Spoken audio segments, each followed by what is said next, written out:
All right.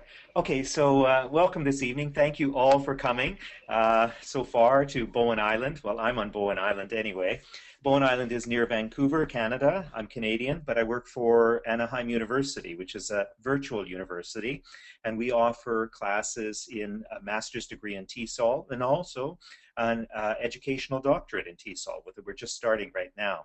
So I've been working for the university for a few years, but previous to that, I was in the Middle East, in Abu Dhabi, where I was chair of liberal studies. And I also worked in Asia. So I traveled many, many times to Korea, and I lived in Beijing for 3 years, Chongqing for a year, and Hong Kong for 12 years. So now I'm based here, but this is the amazing thing that I can be back in Korea this evening, or tomorrow morning for you, I suppose, and being able to communicate like this. It's a marvel of technology, and I think this is actually one of the ways for those of you attending this conference here. I think that all of you should be thinking about presenting in this same way. It's a very green way, we can say, of presenting. You're having the opportunity to travel to another place without any of the disadvantages of the jet lag or hotel costs or flight costs or even that impact, that carbon impact of having to fly. In any case, this is very much how we teach our classes, and this evening what I'd like to do is share with you some ideas about critical thinking, and I'm talking about it as a path to language acquisition. Now, I'm very interested in this, and the area that I'm specifically interested in is learning English for academic purposes. I do a lot of work in this area. I have about 130 books in print for various publishers internationally, but my most recent books are those that I've written for Pearson Canada. So I'll talk a little bit about that a bit later on. But just to warn you at the beginning, I like to have interesting slides. So when you see a cow, you will think of this, and you will think of me and my presentation, I hope. So it's just a way of basically stimulating your memory. These particular illustrations are from a restaurant that I visited in Bogota, Colombia last year. We have, Anaheim University has a special relationship with Universidad de la Sabana, and we go down and we do residential sessions and teach about 120 of their students. So anyway, so you'll just see some illustrations from the restaurant because it is an amazing place packed with a lot of visual information. Why do I put this in here? Well, it has actually a relationship to critical thinking. I think that creative thinking and critical thinking are extremely closely tied. They're closely tied together because they're all about problem solving. And this person in this restaurant, which is 4 acres, it's a huge, massive restaurant. You think it's like 20 square blocks, this restaurant. It's huge. And it's divided into many other little restaurants, and some for children. But this entire restaurant, his challenge was to get people to come and to get them to stay and to get them to come back. And the way he's done that is by creating an art collection that is unparalleled. And the art is, when I say art, I use that very, very loosely as maybe a word for junk. So we'll see some of those, and you can be the judge of that. So I'm going to start off, and I want to ask 3 critical questions, but I'm not going to answer them. I'm going to come back to these questions at the very end, but I want you to think about them as we go through the presentation. So the first one is, do geniuses work alone? Now, I think that most of you are probably going to say no, but let's get to that and think about why. Can critical thinking be taught? Is the second question. And the third question, are critical thinking skills necessary to learn a language? So that one's maybe a little more difficult. Yeah, I have to think about that a little bit. Well, let's look at the presentation and see if we can answer these questions together. Okay, so there we go. So first of all, I just want to start with some of the boring stuff, which is the definitions of critical thinking. So when we talk about critical thinking, I'm going to give you 3 definitions. And this one from Elder is actually often quoted. And she says that critical thinking can be seen as having 2 components. First, a set of information and belief generating and processing skills. And 2, the habit based on intellectual commitment of using those skills to guide behavior. Okay, let's break this down a little bit. What is she talking about? Well, in the first one, she says you have some skills. So first of all, this is what we can do as teachers. We can give the students those skills about how to process information, how to develop their beliefs, how to challenge their beliefs as well. The second part is really about making use of those in all situations, like just as a habit of mind. Now, most of us do this. Most of us do this. I mean, one of my students was asking me about, critical thinking skills in the classroom. And I said, forget the classroom. I said, I use critical thinking skills all day long. When I'm loading the dishwasher, I'm using critical thinking skills and making decisions on how to do it in the most efficient way. So it's just a part of a mental process that you're always challenging the way things are done. You're trying new ways. You're not just doing things because you've been told or because that's the way they've always been done. So Elder gives us that. We can look back a little bit further to Glaser in 1941. And actually, Glaser, I have to be honest here, and Glaser actually, I think he stole this, he plagiarized this really from Dewey, because in 1900, Dewey wrote not about critical thinking, but he used the term reflection. And so essentially all Glaser has done is taken some of the same ideas and substituted critical thinking for critical thinking for reflection. But he breaks it down, and it's a little bit different from Elder. An attitude of being disposed to consider in thoughtful ways the problems and subjects that come within the range of one's experiences. Well, you can see that's exactly what Elder was saying in her second point. The second one that he says, knowledge and the methods of logical inquiry and reasoning, and 3, some skill in applying those methods. So pretty well, very much in agreement in these ways. So very similar. And we can look at a lot of different ones, but I think that there's a lot of, what I'm trying to establish are some of the basic ideas across a gulf of many, many years, more than 60 years, to try to show that people are thinking about critical thinking and still in much the same way. I'm going to show you one third definition though, and this goes on for a couple of pages, but this is an interesting one from North Carolina State University. And so when I was researching this talk, I'm sort of curious about different ones, and I was finding all these ones in textbooks. Then I found this one. I was very impressed because it's part of what they try to teach every single student. It is an important core value within their university, and I think it should be actually a core value not just in universities, but in every language classroom. So what do they say? Critical thinking is the active, persistent, and careful consideration of a belief or a form of knowledge, the grounds that support it, and the conclusions that follow. So breaking that down, breaking just that little bit down, it says, again, it's always using critical thinking all the time and questioning everything. It involves analyzing and evaluating, and we'll come across these words again. It involves analyzing and evaluating one's own thinking and that of others. And I like this part about analyzing your own thinking, always challenging, yeah, why do I think that? Why do I assume that's the way that it is? And then it goes on and says, in the context of college teaching and learning, critical thinking deliberately and actively engages students in, and we've got a little list here, it engages them in raising vital questions and problems and formulating these clearly and precisely. So you raise the question, and you get students to really think about how they can phrase them, how they can organize them, if they're really asking the right question. The second point is gathering and assessing relevant information and using abstract ideas to interpret it effectively. So again, you're collecting information, and then really the abstract ideas are things like looking at it from another point of view. That's sort of an unusual way to do things. And then finally, they have these points: reaching well-reasoned conclusions and solutions and testing them against relevant criteria and standards.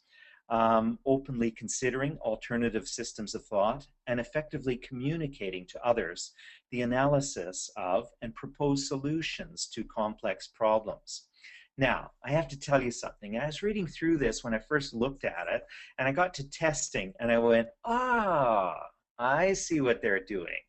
In fact, when you see testing and you see the last one, communicating, what are they really talking about? They're talking about the scientific method. They're really examining the scientific method, and it has that aspects of, putting forward hypotheses, testing them out, considering, what could be the problems, and then communicating is that final publication state of the final publication state of a research that you would undertake, right? The experimental research. So what do we see here? We see actually certain ways that people arrive at conclusions, but then make them public. And of course, as language teachers, that's what really concerns us, is that our students are making public their ideas that are in their head through writing or through speaking.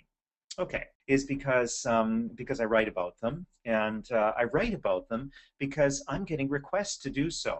Now, when I write a textbook like this one, I actually, it's got my name on the cover, which is very nice, but actually what really happens is on this one, I went back to my editor and I said to her, I said, how many people are actually working on this book with me, behind the scenes? Because I knew there were some editors and illustrators and designers and people like 27. What? 27 people are behind. And she said, that's not even the marketing people who do the research. And the marketers actually go across the country and they ask teachers, say, what do you want? Well, I'll tell you what they want. They want something on critical thinking for their students. So I said, okay. It was kind of difficult for me because I think, well, I do critical thinking in everything that I write, everything, when I'm doing this. So I really had to think about how do you include it in a curriculum in some ways. Well, I'm going to show you an example, actually, just taken out from this particular book, and you can sort of see some of the ideas and how they work and how they come together. Now, in the previous 2 units, students have already been thinking about some of these ideas. They've already covered things. So we come up to this critical connections section, which actually tries to tie together the themes of 2 units. So this is the first question, and it's Ghanaian economist Dr. George Ayete has described international aid in Africa using a quotation commonly attributed to Einstein. We don't really know if he said this or not, but people say he did. Insanity is defined as doing the same thing over and over again and expecting different results. Okay, so we've got that little introduction there, and then we say, how do you think this quotation applies to models of military, economic, and humanitarian international aid? Well, you can say, I know some of you are thinking, oh, that's too difficult for my students, but don't worry. These students have already had like probably more than a month of studying these sorts of issues. So they know the vocabulary, they know many of these concepts, they have grammatical structures in which they can describe these things. They've done some of their own research and projects already. So just assume they're like you. They're intelligent, they can figure it out, right? So how do you think this quotation applies to models of military, economic, and humanitarian international aid? Well, this is an interesting one because essentially what's happening here is we're actually doing something that we don't do very much in the traditional language classroom. We're asking questions. We're asking questions to which we don't know the answer. And I travel a lot in Asia and in China in particular.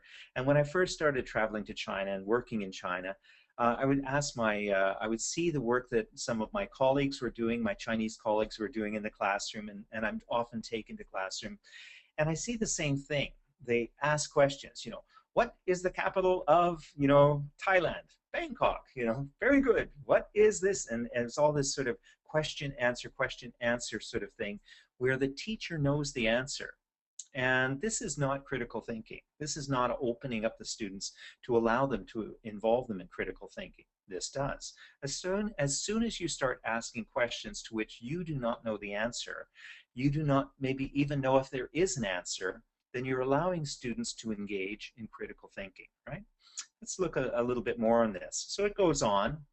It goes on, and if we had 2 hours, I would actually make you all get into groups and do this. But we start off. What's an innovative approaches to aid? What innovative approaches to aid might solve some of the problems you have raised? Okay, so they've just talked about some military problems, some economic problems, and some humanitarian international aid problems, right? So they have to go back and sort of think about this and think about what are some of their innovative solutions. I'm not asking for what are solutions that have already been done. I'm asking, what are something innovative, right? Something innovative, something new, right? Invent something new. And I don't care. I don't care if it's a good idea or not. What I care about is their thinking. They're using their critical thinking processes to come up with some new ideas. And that's kind of exciting for us, right? Okay, so students do, they come up with unusual and different things. With the military aid, they say, well, is there some way to give military aid where it's only defensive instead of offensive? Because offensive aid just, builds up and, scaffolds into disaster. With money, is it possible to get money directly to the people who need it? Humanitarian assistance, is it possible to give it to people in such a way that it can't be hoarded by and sold by somebody else, right? So these are all ideas that the students tend to come up with, and they're good ideas, right? All right. I'm going to actually ask you to do a little task just to illustrate something for me, but I need to give you some background that the students would have and tell you a little bit about it. So these are fishermen, or not really fishermen, they're guides actually for fishermen in Lake Turkana.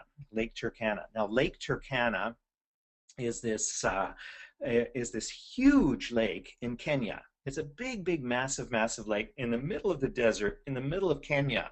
And there's these fish, and these fish are huge. It's filled with fish. Why? Nobody fishes there. The local people don't like fishing. They don't have boats, and they're just not into it, right?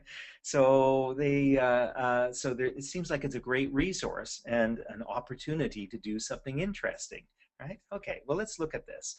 Okay, so here's a case study, and I'm going to go through this, and then I'm going to ask you to do three tasks, three little discussion tasks.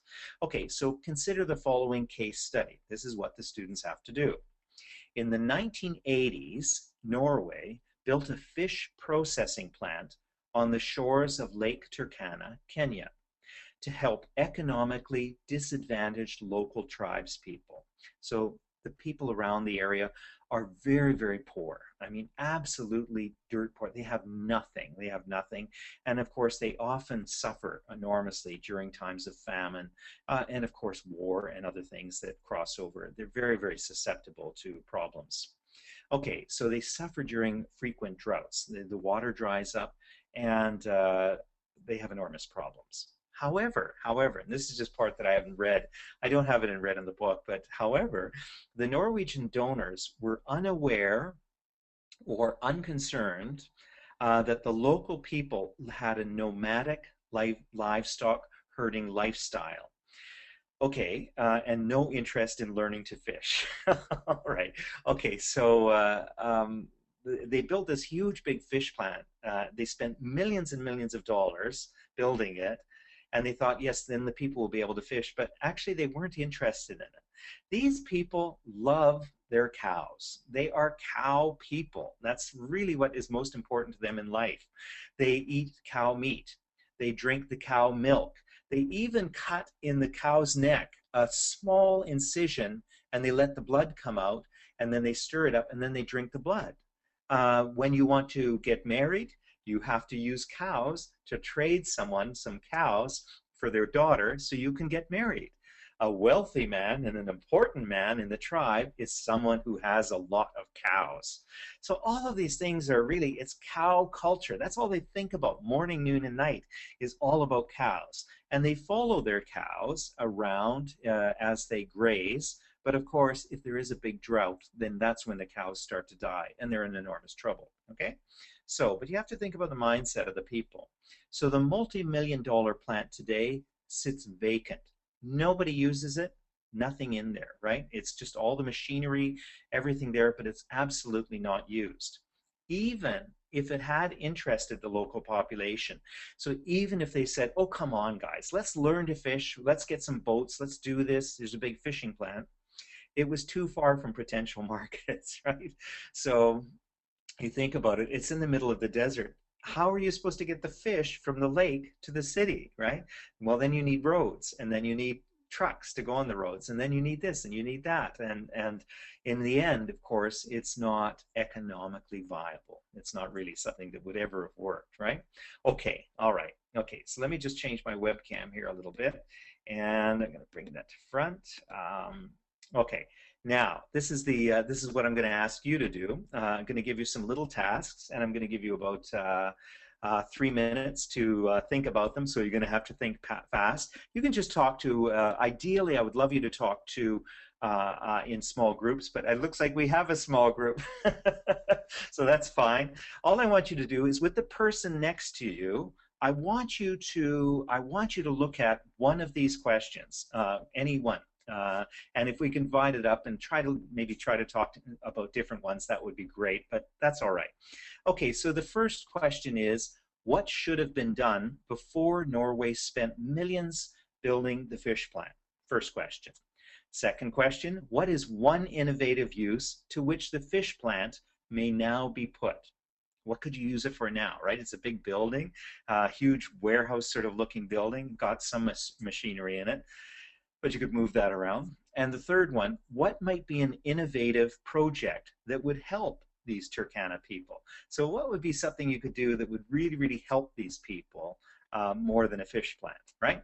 Okay, so I'm going to give you about 3 minutes. 4 minutes maybe, and I want you to talk, discuss, and maybe Sean will turn on my microphone so I can sort of hear you and make sure you're working. Don't be shy. Meet the person next to you. Who knows? You might end up marrying them or something like that. So it's a good chance for you. All right. Okay. Talk. About 4 minutes. Go ahead. Hello, hi, how are you doing? Yeah, of course. I'm just looking at these 3 different questions at home. Socioeconomic study. What should have been done before they did the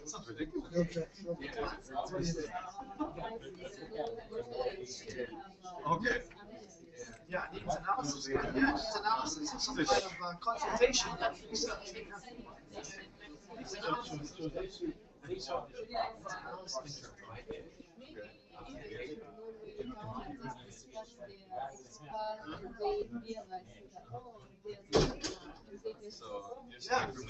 Definitely.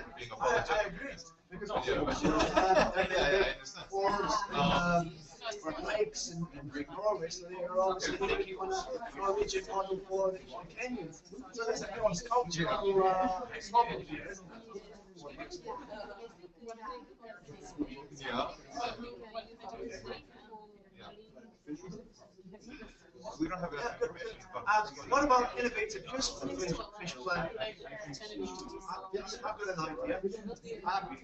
They could use the fish as fertilizer or grazing pastures for the cows because they suffer great droughts. There's kind of desert land. I imagine the cows need to eat grass, they need to pasture. So I think they could use the fish for feeds or fertilizer. Yeah, so that could help in a sense.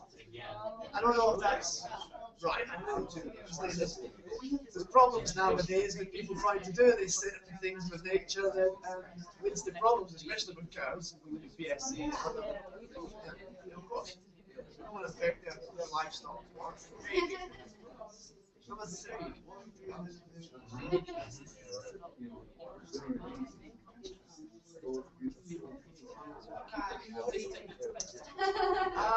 What do you think? Good project for them. Dr. Beatty, I'm behind the camera here. I'm looking at the screen. Do you want the microphone turned off once you start speaking again? No. Yeah, no, actually I'll ask them some of the question and then we'll hear them. So you're gonna leave it, you want me to leave the mic on? Okay. Yeah, just for a while, and then I'll tell you when to leave. That would be great. Just let me know if you're getting the echo because I'll probably forget. Okay. If there's a problem, tell me if you want it off. Thank you. Okay. More fertile land, yeah. Fertilize the land and distribute for cows. They might want to have some potatoes with their beef. It's very popular in Scotland. Linseed potatoes, staple diet. But yeah, I think that would be interesting. I think some kind of ecological project would be good for it. So integrate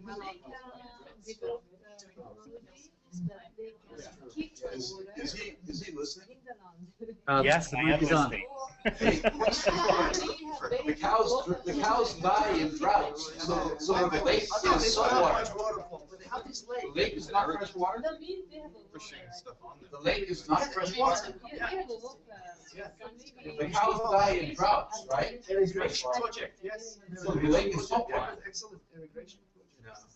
He's thinking right. There's a lot of ambient noise here. Okay, we're done. I think fresh water, Nick, good idea. There was Dr. Beatty. There was a question about the lake. Is it fresh water? Yes, it's fresh water. How do the cows die during the drought? No water. That question is, how do the cows die? How do the fish live? Well, because they range away from the lake. That's part of what happens. They range. Okay. The fish in the The grass doesn't grow next to the lake, and sometimes they'll go into the pasture, you know, up in the mountains or away from it, and then they're just not close enough, right? Yeah, so it is a freshwater lake. How does a fish continue to live? Well, no, it's a freshwater lake. The cows just aren't near the lake. The lake doesn't dry. The lake doesn't dry up. Oh. It's just the land around the lake doesn't. That's right. We're doing our preliminary research here. Yeah. Okay. All right. Okay. All right. Well, let me bring it back now, and let's just hear a couple of comments. Let's see if we can just get one good idea for each of these. Yeah. I heard some good stuff being fish fertilizer and things like that. So what should have been done? Let's just start with the first question. What should have been done before Norway spent millions of dollars building a fish plant? Feasibility study. Research. Feasibility study. Feasibility study. Yeah, it's a great idea. Anybody else? Anything else? Ask the locals what they wanted. Thank you. Fantastic idea. Ask the locals what they wanted. Yeah. Anything else? Understanding the culture, whatever. Everything that goes along with that. Maybe go live there or something like that. Yeah. This is I'm actually trying to teach in the way that I'm trying to give you some ideas as well. One of the big problems that we have in most classrooms is we ask for the answer. And one of the great things about opportunities for critical thinking is you can ask for answers, the plural. And I can keep asking you, and I could probably, you know, keep prodding you until you all ran screaming from the room. But you'd come up with more and more ideas, and they'd be innovative, and they might build on what someone else says. So as a process, you can see how that works, to continue to ask the same question and look for some different answers for it, rather than just being satisfied. Too often in language classrooms, we ask one question, you know, what does the bus driver do? The bus driver drives the bus, you know, something like that, where there really aren't a variety of things. Okay, what about the second one? What is one innovative use to which the fish plant might now be put? Like, what could you use it for now instead? Fertilizer. Please speak loudly because I get the Fertilizer, I heard that, yeah, yeah. So maybe to develop fertilizer, and then you could fertilize the area around, build up the soil, grow grass close to the lake, then you wouldn't have the drought problem, yeah. Anything else? Freshwater storage facility. Yeah, freshwater storage facility, and maybe I don't know. Maybe I don't know. I mean, I'd have to do more research myself. But maybe there's some problems with the water for drinking water. Maybe it has, I don't know, some bugs in it or something like that. So maybe it could be used in some way to clean the water. Yeah. So heat up and clean, distill the water, something like that. You could, instead of buying, you know, expensive Tahitian water or something, you could get a little bottle of Kenya water instead. Who knows? Yeah. Right. And okay, so some innovative uses. I've talked to some students about these ideas, and some of the ideas that came out was, well, maybe it could be used for housing or something. It's a big structure, and maybe this could be used for housing. Somebody said maybe it could be used as a farm to grow some food in it, or to grow cattle feed or something. So you've got the water right there. You've got the fish processing plant, or the big space inside. Maybe you could just plant some stuff inside, open up part of the roof so you don't get too much burning sun, but enough to grow things, make them a little greener, right? So I'm sure, again, it's other things. Another one that someone said, maybe a community center of some kind. That would be fun. What might be an innovative project that would help the Turkana people? So what do you think they would really need, or that they would really appreciate? Yeah. Any ideas? More cows. More cows, yeah. More cows. I don't know, artificial insemination centre or something to get their cattle breeding right up to scale. Okay, so something better for cattle breeding, yeah. Yeah, what's your membership? Oh, I had an idea that would help the country probably more than the tribes people themselves. Yeah. Being that this is a desert and you have a building already there, it would possibly set up a solar manufacturing plant and start building solar farms. Right, right. To Absolutely, boost the economy of the entire country. Okay, okay, great, great. Okay, this is fascinating, but you're all super educated, professionals, and you've got lots of ideas. Could your students have the same ideas? I can answer that. I would say yes. There's questions like this that you can put to them, and they may come up with silly answers, but actually, I have to be honest, I don't care. I don't care. I don't care what the answers are. What what I care more about is what exactly is going on linguistically as you try to answer questions like this. Now, I already mentioned the idea that you're obviously thinking a lot, but I'm most concerned about how it is a tool for producing language. So the question that I have really is, what aspects of the communicative approach did you use to answer these questions? So when you were looking at your question, what sort of aspects of the communicative approach did you use? So we'll give a little reminder of what's involved in the communicative approach, because there's about 6 steps. So the first step is purposefulness. Speakers are motivated by a communicative goal, and sorry, Sean, maybe we can turn off the microphone now. I'm getting the feedback. Yeah. Okay. We'll bring it back on later. Yeah, so purposefulness. So in the communicative approach, there has to be a reason for communicating. There's a purpose. It's not just like repeat after me or, describe something with no real purpose in it. This is a real thing. You're asking them real questions. Now, it doesn't have to be about Turkana, and it could be something just in the classroom or locally. But when you ask students to think critically about something, it has purposefulness to it because they think that their answers matter. Often when students are unmotivated in a classroom, it's because they think that their answers do not really matter. I remember lessons myself when I first studied French, and it was like, climbing the Eiffel Tower. And I thought, I'm in grade 8. I'm never going to France, Eiffel Tower. It didn't make sense to me. The purposefulness is based around a question where you think, yeah, maybe in some point I could solve this problem. And we see young people solving problems all the time. The second point is reciprocity. You have to interact. Now, I know, because I could see you and I could listen, you were having to interact and you were having to speak as much as you were having to listen. So those skills are going on. So far, so good. Communicative approach. What about negotiation?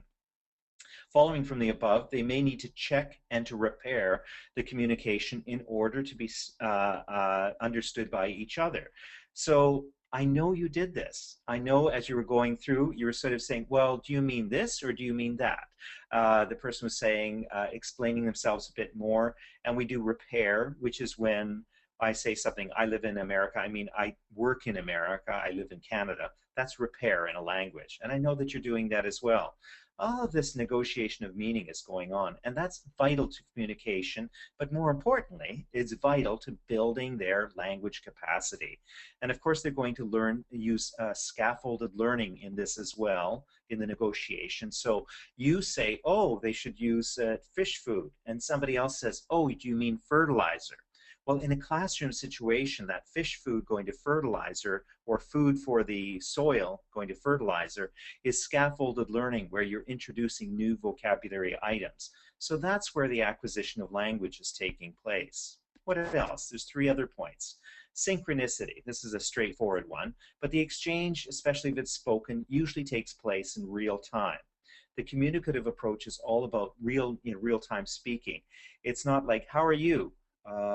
Let me look that up, in a book. It's not like older methods, like the audiolingual method, where you really had to sort of research stuff and spend more time thinking about it. It's real time. And unpredictability. Neither the process, nor the outcome, nor the language used, sorry, that's too many nors, used in the exchange is entirely predictable. Nobody knows what the other person is going to say. So, when you say, how are you? And I say, oh, I actually have a sore back.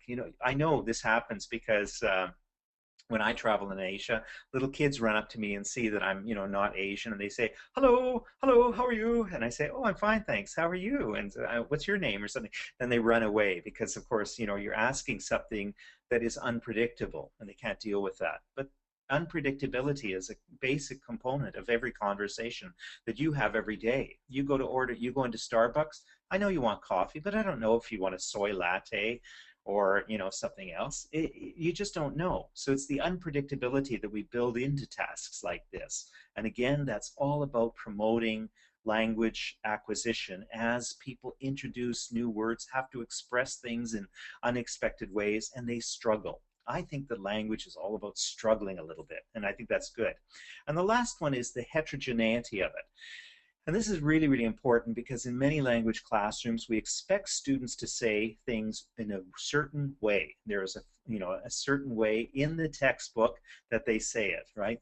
Hello, I would like to make an appointment to see the dentist on Thursday at 2 o'clock, please. Well, come on, nobody talks like that. And as a textbook writer, I often feel, guilty for having written dialogues like that, which I know the teacher is not really playing with and saying, well, how else could you say that? But heterogeneity, the principle in the communicative approach, is that you can use anything, any linguistic resource that you have at your fingertips to answer the question. So if I'm, if I want something in the kitchen, and I go down and I want a coffee, I can say to my wife, I say, oh, is the coffee maker on? That's my way of asking for a coffee.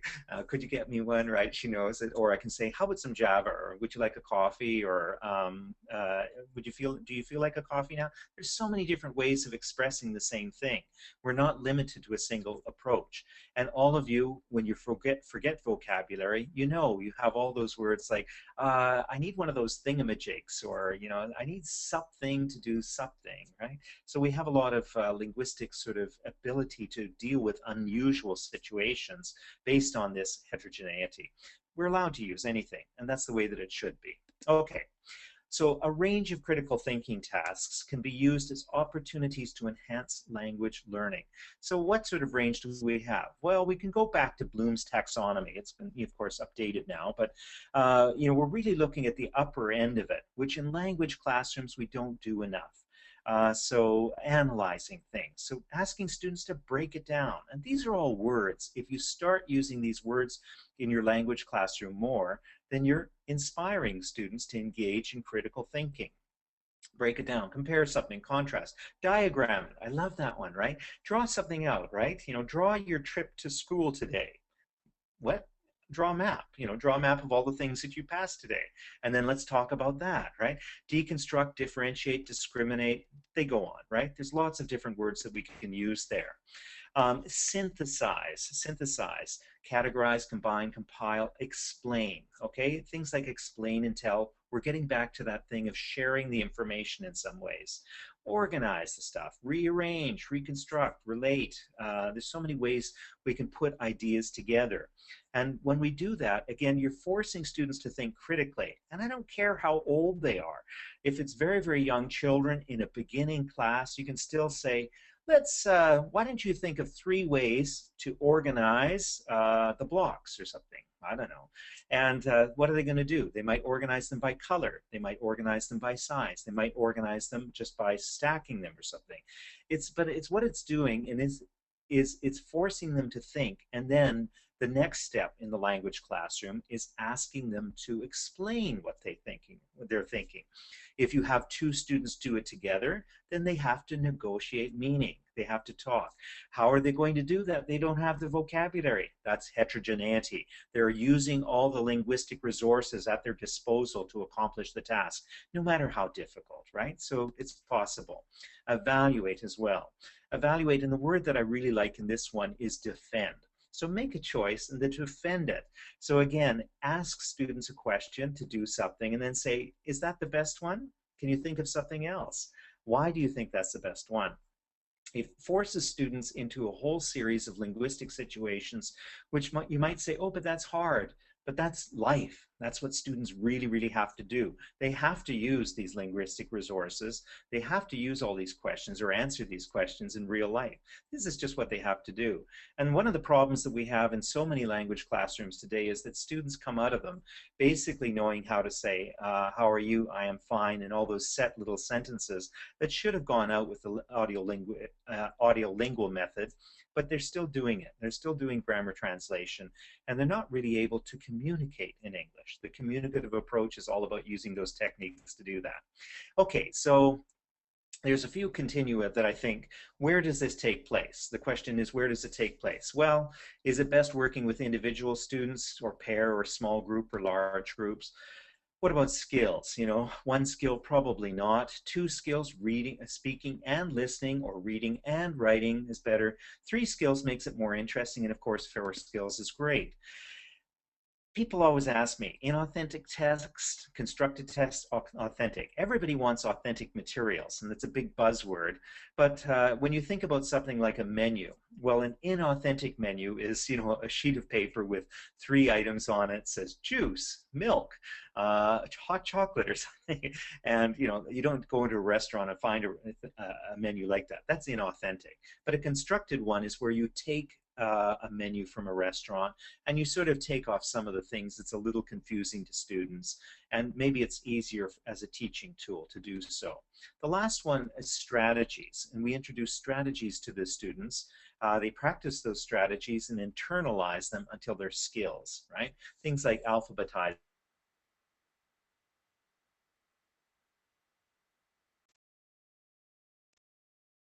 or anything else, any index. So no strategies. Well, of course, they need strategies quite often to accomplish these things. And of course, multiple strategies are better. So for me, it really, critical thinking takes place in this sort of general area where we've got pair and small group and large groups. Then you start having people, some people not talking. 2 or 3, maybe 4 skills, constructed or authentic materials is best, and multiple strategies that they can use to achieve, you know, their task, their goal, their critical thinking thing, right? I just want to talk very, very briefly about classroom conditions, because I think that this is important, and I suspect this is a classroom that I went to visit in China on the left, and you know, these chairs on the right, fabulous. Unfortunately, they cost $399, so I don't think you're going to rush out and buy lots, but you sort of see how those chairs make a different classroom configurations possible, where essentially, you know, collaboration, discussion, opportunities to be in small groups or pairs or everything else work. I'm just putting that out there as something that can help, right? How do we assess critical thinking? Well, what we really have to do is we have to do it without ruining creative thinking. So again, if we don't have the answer preconceived, and if we realize that the point is not getting the answer, but actually just the process that gets you there. You remember all those math tests and you get some points for working it out and some points for the right answer. In fact, in language teaching, we should be doing more points just for working it out, right? So we go back to our 3 myths at the beginning, right? So geniuses work alone? Well, no, they don't. No, they don't. It's actually, most genius work is done in collaboration. And Einstein actually did a lot of his basic thinking with his first wife, who you never hear anything about. Critical thinking can't be taught? Well, of course it can. Aristotle taught Alexander the Great how to think critically. So, you know, it's all there. It's possible to do this, and it's possible to do it with any age and any level of students. I think this one, critical thinking isn't for language learning. I think that it is. And I love this diagram. One of my students sent this to me, but I just think it says it's all. If a teacher is standing at the front and just telling things, then the students have questions. But if a student, you know, teacher stands at the front and asks questions, then the students are all of a sudden thinking, right? So what do you have to do? What's your job? I would say in conclusion that there's really 2 steps that you need to think about in, you know, developing critical thinking in your classrooms for language acquisition. The first is to enhance language teaching through changing the teacher's mindset. So you have to just start to think, what am I trying to do here? I'm not trying to get them to do the work successfully. I'm trying to develop their language. What's the best way to do that? And I think these sorts of creative tasks actually will promote the students using the language almost subversively. without them knowing it, right? They'll just do it, right? And the second one is enhanced language learning through habituating learners into critical thinking. So get them using it and get them thinking that it's something that they should do every day and every day for that. All right? Okay. So now we've got some time for questions. That's all that I have to say for that. And I think I've left a few minutes, maybe 3.5 minutes or 4 minutes. I'd like to hear your questions if you have some. And Sean, can we turn on the microphone again? Yeah? Yes, it's on now. Can you hear us? Okay. Yeah, I can hear you. Yeah. So you might have to shout out the questions or have Sean repeat them. Yeah? If you can speak really loud towards the microphone if you have a question, please.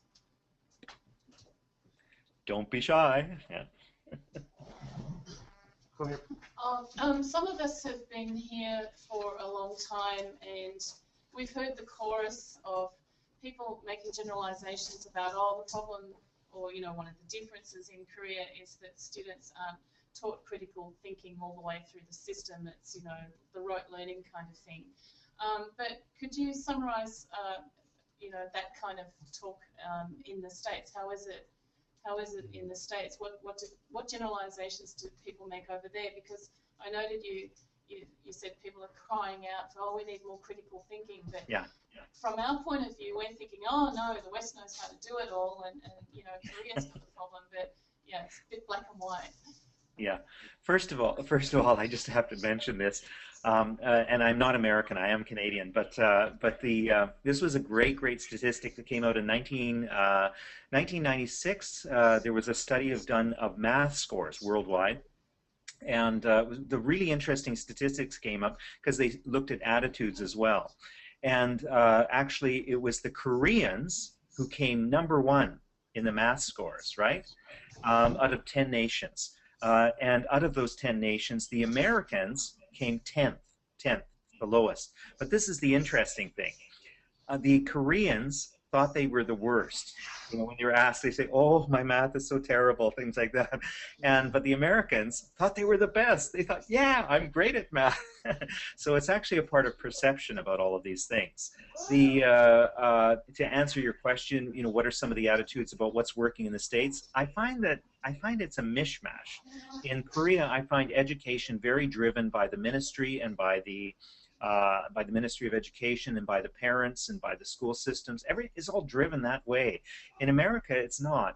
And you find such a range of different approaches, different styles. Everybody's doing something different, so it's hard to generalize.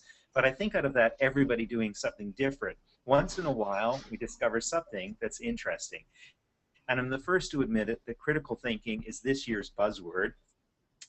Just because it sounds good, people want to have it, and they think, yeah, that's going to prepare students. But I do think it's going to have legs. I do think it's going to last for a while. And the reason why is because we don't know what jobs the students are going to be doing in 10 years, right? No idea. No idea what sort of jobs are going to be out there. And in order to sort of prepare them, we have to really sort of give them skills that are going to be able to make them more adaptable. I think that's really what it's about, yeah? I don't know if that answers your question. Yeah. Somebody else? Sure. Yeah. The presentation you just gave would be a great reminder. Is there a way we could get your PowerPoint? Yes. My email is there, and so why don't you email me and I'll send it to you. Okay. Thank you. Yeah. That way I'll have your email as well. I would like to make a kind of a distinction between, because I'm very much in favor of critical pedagogy in Korea, and my students love it. They like the idea that the classroom's not being, that they're being facilitated in learning rather than being dictated and talk to you. The last picture that you said where you're just talking and there's whole loads of questions over their head. They like the idea that somebody actually wants to hear their questions and their responses and things, and it becomes a very kind of fertile kind of ground for new ideas and all sorts of things. I think what a lot of universities here, and what I get from speaking to a lot of lecturers, I get a free range. They tell me, if you want to do critical pedagogy, you go ahead, no problem. But a lot of people here are bound, virtually shackled with a textbook which is based on communicative learning teaching. So how can they bring critical thinking more into the CLT environment? Right. Okay. So a couple of things there. First of all, I don't think they're separate. I think that the communicative approach it all supports critical thinking, and I think that any textbook you have is a starting point. You can adapt it. You can do something different with it. You can create your own tasks, and you use it as a starting point. What it is good for is a scope and sequence.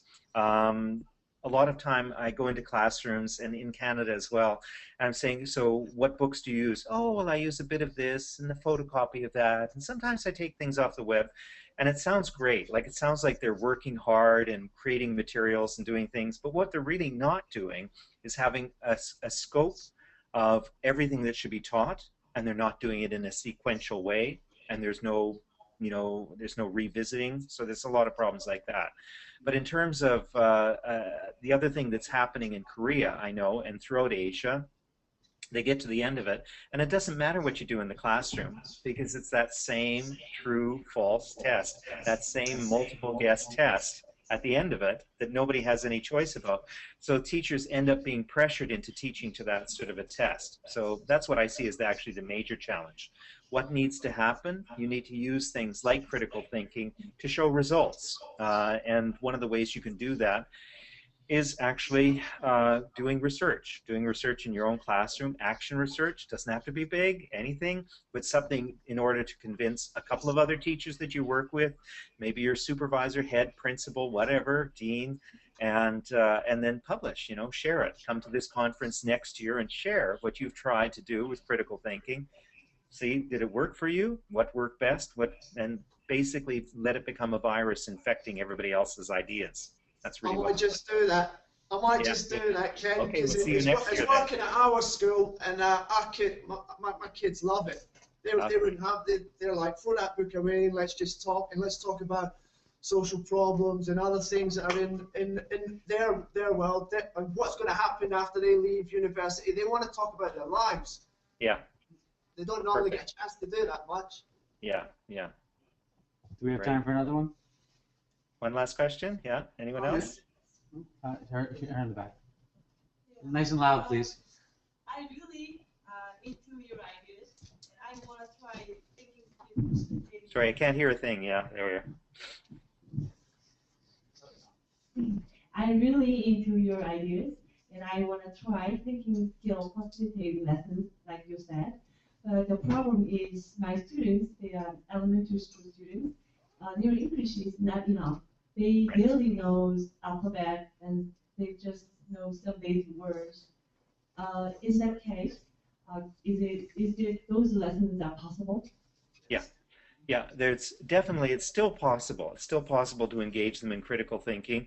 The example that I mentioned earlier is like drawing a map or drawing a diagram or doing something else, and then relating it somehow to what they, relating all of that back to, and then using that as a starting point to generate some more lecture. Or some more, lessons based on, what they need to accomplish that. It's kind of a good thing because it also makes them aware of what they don't have. So if you say, okay, I want you to draw a picture of your weekend, one big sheet of paper, everybody do it, everybody on the same sheet, and start drawing all the things that you did. And, somebody's going to draw a soccer ball, somebody's going to draw a movie, and then you put the kids together. Now, I know that not every kid knows every word, but everybody does something a little bit different, and I know that the kid who plays soccer knows, the word for soccer ball, right? Or knows the words for goal or goalie, things like that. So get them working together, and the ones that do know some words, get them teaching some of the others, right? So you've given them a task, a real task. It's an interesting one, and then they start sharing, and then they start teaching each other. It becomes a great group learning activity, and you could do that at any age. It's a perfect sort of thing to do.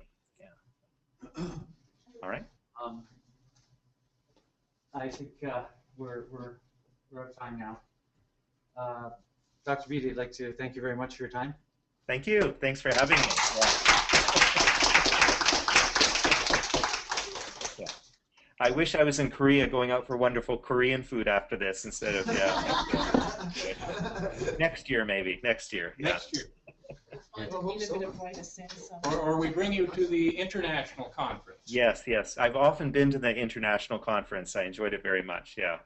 Okay, well, enjoy the rest of your conference. It's been a delight being here, and thank you so much for your great questions and participation in the middle. That's fantastic. We didn't have a large quantity, but we had a quality audience, and that's what we need. Thanks so much. Okay. Thank you. 감사합니다. Yeah.